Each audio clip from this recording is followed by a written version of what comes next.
Yamaha Aerox 155 version S जहाँकि 1,50,600 टंका 100 showroom Delhi रे लंच करा जाइछि तो यह भर्सन एस भारियांट को नियमित भारियांट अपेक्षा 3000 टंका एवं मोनोस्टार एनर्जी यामाहा मोटो जीपी भर्सन अपेक्षा 1500 टंका महंगा रहिछि और नूतन भारियांटटी केवल यामाहा ब्लू स्क्वायर शोरूम माध्यम रे बिक्री हेब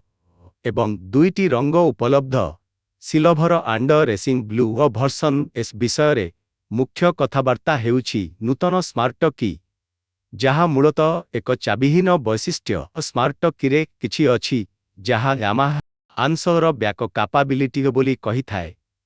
जहाँ स्कूटर को एक जनगहलीपूर्ण परिवेश रे सहज करिथाए कारण ब्लिंकर सक्रिय होई एक बजर साउंड होई थाए तो यह मध्य चाबिहीन इग्निशन को समर्थन करे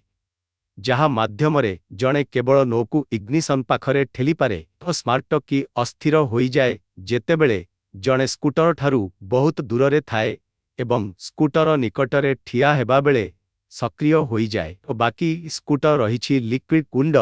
single cylinder engine producing 15 PS and 13.9 Nm ITS primary rival IS the Aprilia SX 160